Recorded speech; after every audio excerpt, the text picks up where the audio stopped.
하나님이, 하나님의 긍휼이십니다.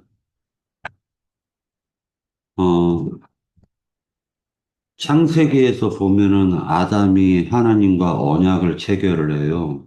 그러니까 아담은 성경에서 보면 전체적인 내용이 구속사로 되어져 있는데 아담이 하나님과 언약을 할 때 인간을 대표해 가지고 하나님과 언약을 맺습니다. 그런데 그 동산 중앙에 있는 그 두 나무 중에 하나는 죽이는 나무고 하나는 살리는 나무예요. 그런데 선악을 알게 하는 지식나무를 너희가 먹으면 정령 죽으리라 라고 하셨는데 그 정령 죽는다라는 건 반드시 죽는다라는 걸 얘기하는 것입니다. 반드시 죽을 것이다 라고 했는데 아담은 그 언약을 어기고 그 선악을 알게 하는 지식나무를 갖다가 따 먹음으로 말미암아 영이 단번에 죽는 그러한 사건이 벌어지기 시작했습니다. 그러고 나서 하나님, 하나님 그 아담이 가인과 아벨을 낳고 그리고 그 가인이 드린 그 제사와 아벨이 드린 그 제사가 있었는데 가인은 땅의 것으로 하나님을 기쁘시게 하려고 했고 아벨은 양과 양의 생명과 그 기름과 그 피로 하나님께 드리려고 했습니다. 그래서 인생을 살 때 보면은 그 두 가지의 그 노선이 지금 현재까지도 이어지고 있는 것인데, 이사야서 54장의 말씀을 갖다가 우리가 보면서 우리가 깨달을 수 있는 것은 하나님의 징벌이라는 게 하나님께서 어떠한 개인적인 인간이나 아니면 이 인류에 대한 그 징벌과 이 체벌이라는 것은 하나님께서 말 그대로 미워가지고 그 사람이 싫어서 징벌하거나 그 사람이 싫어가지고 매를 든다는 게 아니라는 것을 얘기해 주고 있는 것입니다. 어떤 사람이 병에 걸리면은 사람이 손 쓸 수 없으면은 그 사람이 하고 싶은 걸 하게 내버려 두죠. 모든 것을 하다가 생을 마감하라고 하는 경우가 있는데 그렇지 않고 개인적으로는 이제 그 백내장에 걸렸을 때 말 그대로 그것을 갖다 벗겨내는 거잖아요. 벗겨내는 수술을 갖다가, 어, 하는 거예요. 근데 같은 눈인데도 녹내장에 걸리면은 이것은 곧 유지를 시키는 거지 시력을 회복을 못 시켜요. 실명이 안 되게끔 유지를 시켜주는 거예요. 그러니까 그것도 시기가 빨라야지 그렇게 되는 것처럼 하나님께서는 어둠의 그 천사들을 그렇게 뜨시고 계시다라는 거예요. 어둠의 천사들을. 그래서 인간의 기준으로 선악이라는 기준이 있지만은 하나님의 관점의 선악이라는 기준은 말 그대로 모든 것이 다 유용하다라는 거예요. 어둠도 유용하고 빛도 유용하게 하나님이 쓰신다라는 걸 알 수가 있습니다. 그런데 인간은 선악을 알게 하는 지식나무를 갖다가 먹는 순간에 사람을 갖다가 정죄하게 돼 있어요. 인간의 습성상. 그래서 이게 바로 티끌로 만들어진 인간의 본성이라는 거예요. 그리고 죄성이라고 하고. 그 상태에서는 하나님께서 유업을 줄 수가 없는 거예요. 하늘에 있는 유업을 갖다가 하나님께서 줄 수가 없는 것입니다. 그러다 보니까, 어, 노아 때까지 많은 사람들이 타락을 하게 되었고, 그리고 성경의 하나님의 말씀을 갖다 지식적으로 알고 사람들이 네피림들이 되었다라는 거예요. 큰 자들이 된 거죠. 그래서 하나님이 그 사람들을 갖다가 내버려 둬서는 이 구속사가 이루어지지 않기 때문에 노아와 그 여덟 식구를 남겨두고 나머지를 갖다 쓸어버리는 그러한 노아의 홍수 사건이 벌어진 것입니다. 그런데 이 노아의 홍수 사건이라는 건 알고 보면은 뱀이 쏟아낸 물이죠. 뱀이 쏟아낸 물로 그들이 심판을 받는 걸 얘기하고 있는 거예요. 이것은 하나의 물질적인 세상에서도 아랫샘에서 물이 솟아나고 위에서 물이 퍼부어짐으로 말미암아 40일 동안 물이 내려짐으로 말미암아 가지고 세상이 모든 산들이 다 잠겼다라고 기록하고 있어요. 성경에서는. 그러나 실상은 이 말씀이 누구에게는 죽이는 말씀이 되고 누구에게는 살리는 말씀이 되는데 네피림, 유명한 자들은 죽이는데 이 말씀을 활용한다라는 걸 알 수가 있는 거예요. 그래서 똑같은 세상에서도 이치적으로 보면은 부부싸움이 왜 일어나냐면은 너무나도 서로 옳은 소리를 하고 있기 때문에 부부싸움이 일어나는 거죠.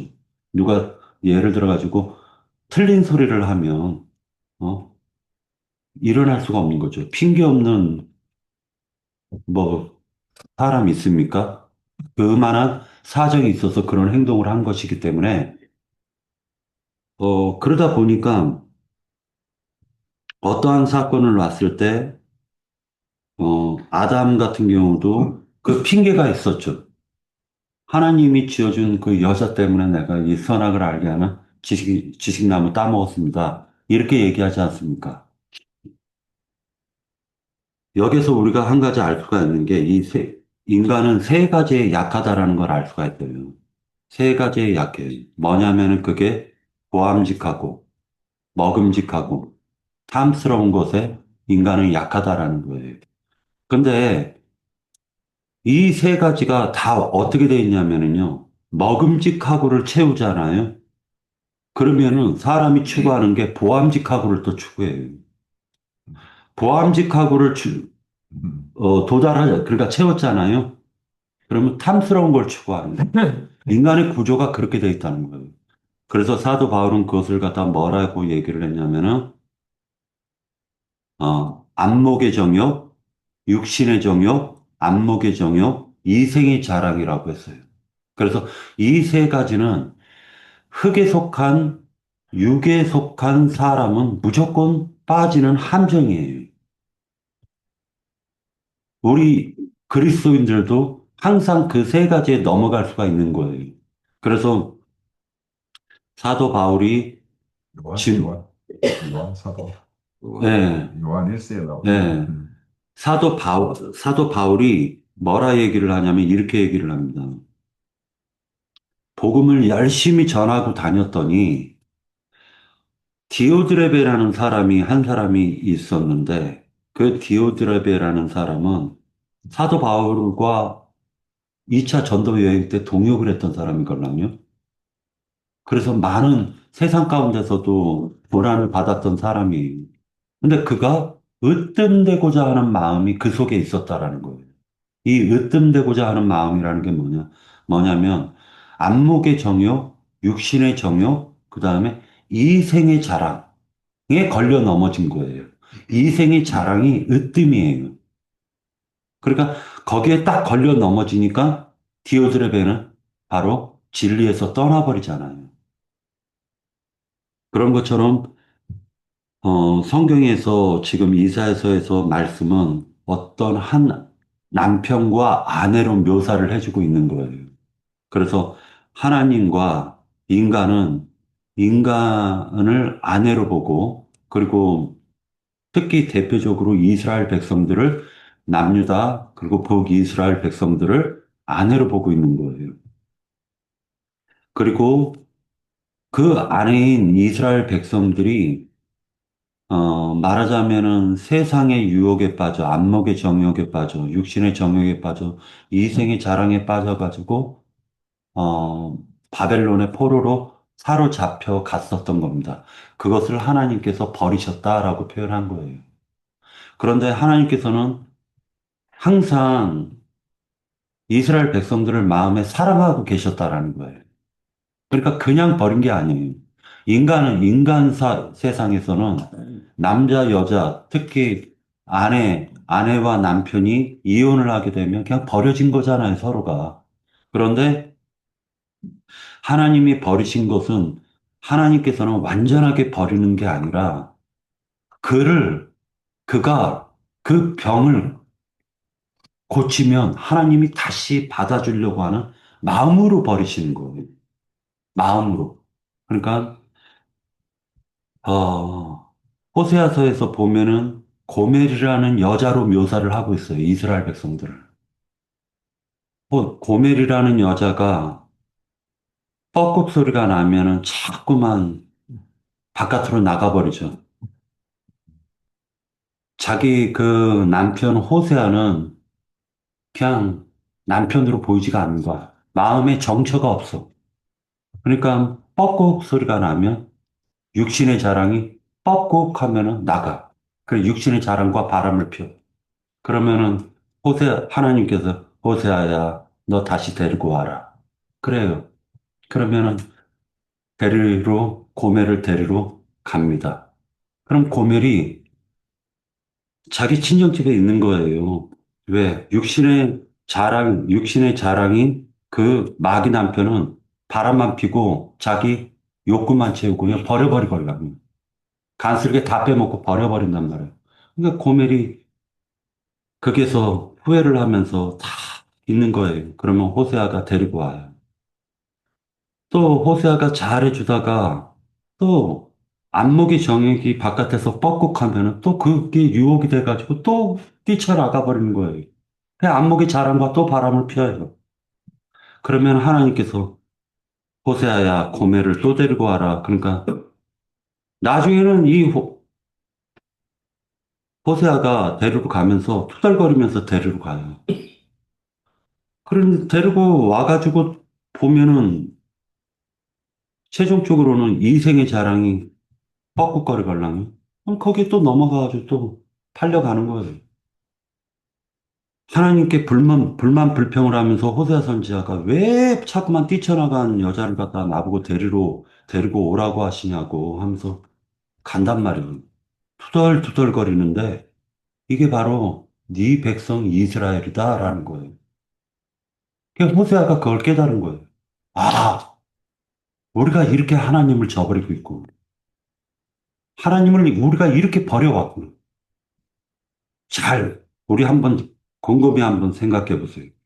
이 육신적으로 봤을 때는요, 이스라엘 백성들은 하나님을 떠난 적이 없어요. 육신적으로 보면. 그들이 바알을 숭배했다라고 성경은 기록하고 있지만, 항상 그들은 율법을 지키려고 했고, 항상 하나님을 갖다가 말로는 여호와여 여호와여 하고 너무도 거룩히 겉으로 봤을 때는 거룩하게 예배당 생활을 했던 거예요. 예배 생활을 했던 거야. 그런데 참된 예배가 무엇이라는 걸 깨닫지 못했던 거예요. 세상 사람들한테 물어보십시오. 세상 기독교인들한테. 당신들이 지금 당신들은 하나님 사랑하십니까? 하면 기독교인들이 하나님 사랑한다라고 하지. 자기처럼 열심히 믿는 사람 있으면 나와보라고 하지. 자기가 지금 하나님을 버리고 우상 숭배하고 있다라는 그 생각을 하고 있나요? 아니에요. 저 사람들 잘 믿고 있다고 생각하는 거예요. 이스라엘 백성들도 그랬다는 거예요. 그런데 코드가 서로 안 맞은 거. 하나님이, 하나님이 바라는 하나님께서 원하셨던 것과 그 배필인 그 아내가 원했었던 게 서로 코드가 맞지가 않아. 그러니까 남편이 아니라 남의 편이 돼버린 거죠. 어?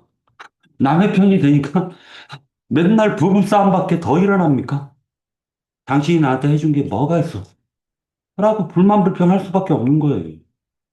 그런데 서로가 하는데 사랑의 표현이 서로가 다른 거예요.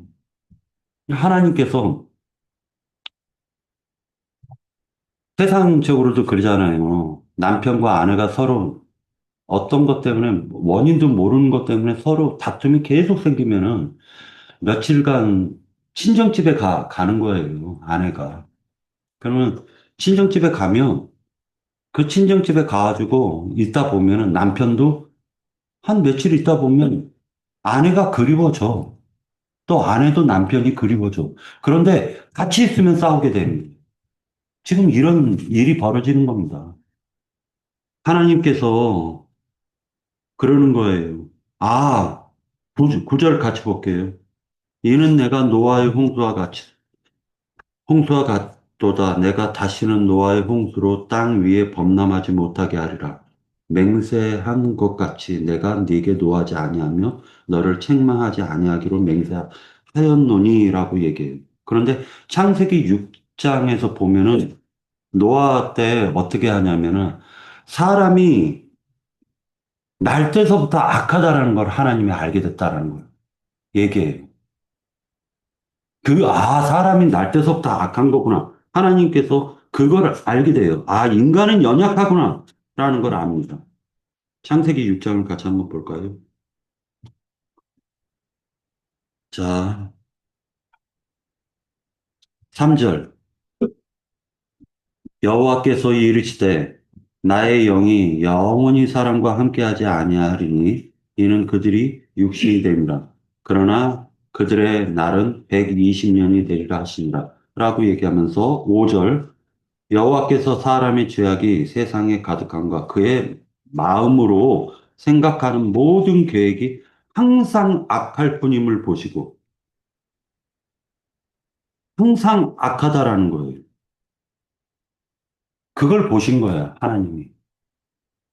그러니까 요즘 사람들이 다 이제 누구나 다 알아요. 시불이 제가 예전에 대리운전할 때 어떤 사람이 자기 아내하고 부부싸움이 그렇게 일어난대요. 그래서 제가 그랬어요. 저도 엄청 싸워봤습니다.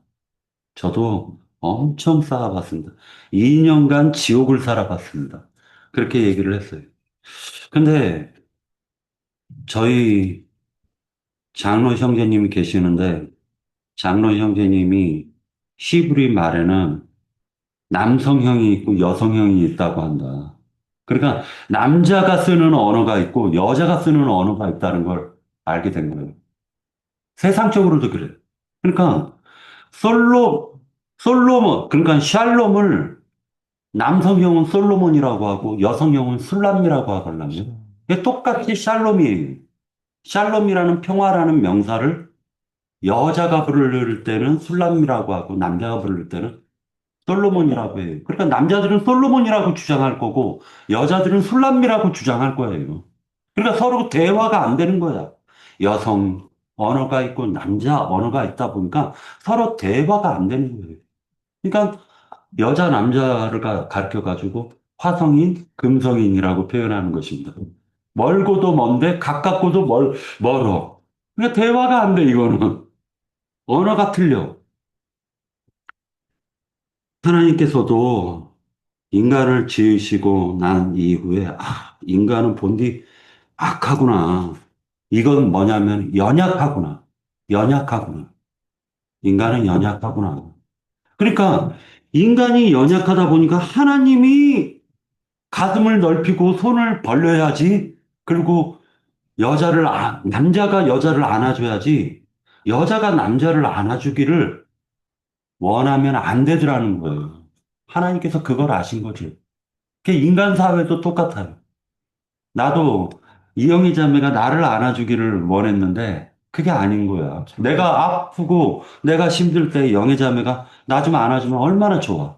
그런데 내가 좀 힘들다라고 하면 당신이 힘들다고 하면은 누가 돈을 벌어가지고 가정을 누가 먹여 살렸냐? 라고 얘기하면요. 내가 찍소리도 하지도 못하고, 내가 이러면 안 되는구나. 내가 중심을 잡아야 되겠구나. 라는 생각이 뻔떡거리는 거예요. 잘못한 거예요. 그게 잘못한 거죠, 제가. 음, 그런데 이제 그게 의견이야.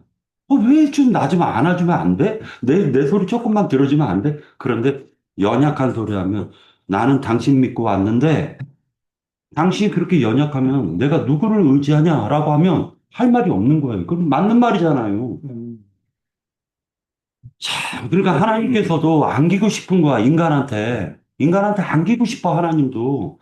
이스라엘 백성이 하나님을 좀 이해 좀 해줬으면 좋겠어. 그런데 인간이 그러나. 안 그러니까 문제잖아요. 그런데 버림받아가지고 이 호세아 선지자가요, 두 번째 아내를 맞이할 때는 아예 친기를 맞이하는 거예요. 그 창기는 아예 남자들이 다 이용만 했던 그런 처지였던 거예요. 그냥 맨날 버림만 당한 여자예요. 육적 욕구만 채우고 떠나버리는 그런 남자들만 만났어. 그런데 호세아가 그를 값주고 되사서, 값주고 사서 너가 나를 갖다 떠나지 않으면 나도 너를 떠나지 않겠다라고 사랑 고백을 하는 겁니다. 그러니까 이 여자가 자기가 살아왔었던, 그리고 자기가 여지껏 정말로 사랑하는 남자를 만났는데 자기가 너무 부족하다라는 걸 아는 거예요.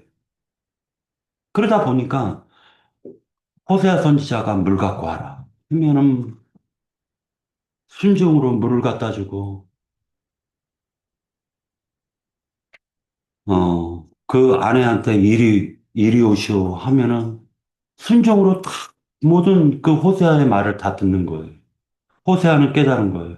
아, 인간이 죄를 깨닫고 돌이켜서 자기의 죄에 대한 그 참혹함을 깨닫고 내가 이렇게 숱한 더러운 마귀들, 악령들, 더러운 귀신들의 온갖 더러운 밥이 되었었다라는 걸 깨닫고 몸이 이렇게 더럽혔는데 내 남편이 나를 그러함에도 불구하고 나를 값을 주고 대사서 이렇게 나를 사랑하는구나 라는 걸 깨달은 어, 호세아 선지자가 이스라엘 백성들을 놓고 이제 대표로 하나님께 회개를 하는 겁니다. 하나님이 우리를 이토록 사랑하셨는데 우리 백성들은 하나님을 저버리고 앗수르 신을 섬기고 애굽 세상을 바라보고 세상이 좋은 것을 추구하고 하나님을 떠나 멀리 떠나 그것도 멀리 떠나 우상을 가까이 하였나이다. 하나님이 이 죄를 용서하여 주세요. 이스라엘이 죄를 범하였어도 결코 버리지 말아 주세요. 라고 이 창기를 통해서 배운 거예요. 호세아 선지자. 그리고 대표로 하나님께 기도를 드려요. 하나님께서 그 마음을 깨닫게 하신 그 호세아 선지자의 그 호세아서는 눈물에 말하자면 인간을 대표해서 하나님께 구구절절 하나님께 의지하고 버리지 말아달라고 호소하는 서를 호세아서를 쓰고 이스라엘 백성들 보고 이제 회개하고 돌이켜라. 하나님께 돌이켜라. 이제 우리가 하나님이 우리를 버렸는 줄 알았는데 아니더라. 우리가 하나님을 떠난 것이다. 그러니 이제 하나님께 돌아서서 우리가 참된 신랑, 참된 남편의 품에서 영원토록 남편과 함께 동역하고 남편과 사랑을 나누자라고 호세아가 외치는 것입니다. 근데 이사야서 54장에서 두 여자를 보여주고 있는 거예요. 하나는 남편이 있는데 자식을 낳지 못하는 여자가 있고, 하나는 남편이 없음에도 불구하고 자식을 숨뻥숨뻥 잘 낳는 여자가 있어요. 그 두 여자를 두 언약이라고 하고, 두 언약은 두 언약 백성들을 가리키는 거예요. 그래서 인간은 육신으로, 입으로 아무리 하나님을 잘 믿는다 한다 할지라도 그가 영으로 깨닫지 못하면 영 안에서 진리 가운데 참되게 하나님께 예배드리지 못하면 하나님과 연합을 맺을 수 없구나라는 걸 지금 54장에서는 말씀해 주고 있는 것입니다. 그래서 버림받아서 70년 동안 하나님께서 그러니까 친정집으로 보낸 거죠. 바벨론이 알고 보면 아브라함이 나온 고향이잖아요. 그렇죠. 그러니까 그러면 친정집으로 돌아간 거예요. 우상 숭배하다가 그 우상들한테도 버림받고 바벨론이라는 친정집에 돌아가 있는데 70년이 딱 되니까 이제 내가 하나님을 내 참된 신랑을 버리고 내가 세상 것을 추구했었구나. 이제 뻐꾹거리는 소리 들리기만 해도 내가 내 귀를 닫아버리리라. 세상 유혹, 어떤 유혹에도 난 넘어가지 않겠다 하고 선언을 하는 게 지금 이사야서 54장입니다. 그런 자들을 통해 가지고 하나님이 예루살렘 성을 지금 짓겠다라는 거예요. 새 예루살렘 성. 그 새 예루살렘 성이 11절서부터 나온 거예요. 그 11절 중에서도 12절까지만 같이 읽도록 하겠습니다. 너 공고하며 광풍에 요동하여 안위를 받지 못한 자여, 보라, 내가 화려한 채색으로 네 돌 사이에 더하며 청옥으로 네 기초를 쌓으며 홍보석으로 네 성벽을 지으며 석류석으로 너 성문을 만들고 네 지경을 다 보석으로 꾸밀 것이며 네 모든 자녀는 여호와의 교훈을 받을 것이니 네 자녀에게는 큰 평안이 있을 것이며 라고 얘기합니다. 그러니까 결국에는 이 모든 것이 회복된 자들을 통해 가지고 이들을 갖다가 말 그대로 하나님의 집을 안정된 집을 짓는 거예요. 10절을 같이 한번 보도록 할게요. 10절에 보면은 하늘이 떠나며 언덕들은 옮겨질지라도 나의 자비는 내게서 떠나지 아니하며 나의 화평의 언약은 흔들리지 아니하리라. 너를 긍휼히 여기시는 여호와께서 말씀하셨느니라. 화평의 언약이라는 말씀을 하십니다. 그러니까 이스라엘 백성만 회개하고 돌이키는 것이 아니라 그 이스라엘 백성이 회개하고 돌이켰었을 때 하나님께서도 굳게 닫아버린 마음을 열어주신다라는 거. 돌렸던 얼굴을 다시금 그 아내를 바라보면서 아내가 와서 여보, 내가 당신에게 못쓸 짓을 했고 잘못했다. 앞으로는 그러지 않겠다라고 할 때 남편도 아니다. 내가 당신을 버린 게 내 잘못이다. 라고 남편도 고백을 하더라는 거예요. 그러니까 이 화평이 지금 이사야서 54장에서 말씀해주고 있는 내용입니다. 예, 여기까지 하고 마치도록